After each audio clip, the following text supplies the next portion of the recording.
اللہ الرحمن الرحیم اللہم صلی علی سیدنا محمد وعلی آلہ وصحبہ وبارک وسلم علیہ۔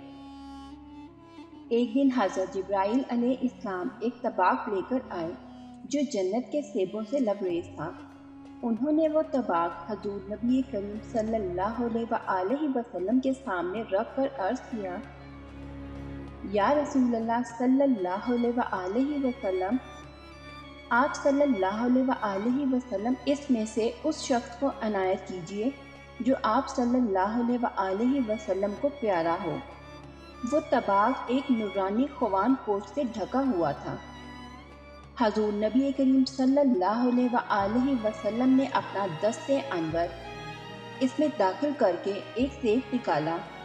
دیکھتے کیا ہیں کہ اس کی ایک جانب پر لکھا ہوا تھا، یہ خدا کا تحفہ ہے ابو بکر صدیق رضی اللہ تعالیٰ عنہ کے لیے، اور اس کی دوسری جانب یہ عبارت لکھی ہوئی تھی، صدیق رضی اللہ تعالیٰ عنہ سے بغض رکھنے والا بے دین ہے۔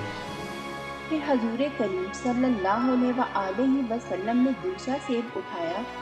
اس کے ایک طرف تو یہ لکھا تھا، یہ خدائے وہاب کا تحفہ ہے اور عمر بن خطاب رضی اللہ تعالیٰ عنہ کے لیے ہے، اور دوسری جانب یہ لکھا تھا کہ عمر رضی اللہ تعالیٰ عنہ کے دشمن کا ٹھکانہ جہنم ہے۔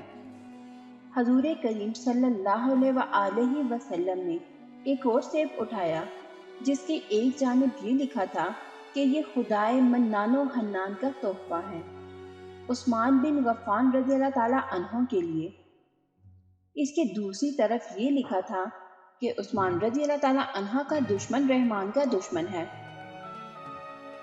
پھر نبی کریم صلی اللہ علیہ وآلہ وسلم نے طباق میں سے ایک اور سیب اٹھایا جس کے ایک جانب تو یہ لکھا تھا، یہ خدائے غالب کا تحفہ ہے علی ابن ابی طالب رضی اللہ تعالیٰ عنہ کے لیے، اور دوسری جانب یہ لکھا تھا، علی رضی اللہ تعالیٰ عنہ کا دشمن خدا کا دوست نہیں۔ حضور نبی کریم صلی اللہ علیہ وآلہ وسلم نے ان عبارات کو پڑھ کر اللہ عز و جل کی بے حد حمد و ثنا بیان کی۔ سبحان اللہ۔ اگر آپ لوگوں کو میری یہ ویڈیو اچھی لگی ہو تو اس کو شیئر اور لائک ضرور کریے گا، اور اس طرح کی مزید اچھی ویڈیوز دیکھنے کے لیے ہمارے چینل کو سبسکرائب کریں۔ ملتے ہیں نیکسٹ ویڈیو میں، اپنا بہت سارا خیال رکھیے گا۔ اللہ حافظ۔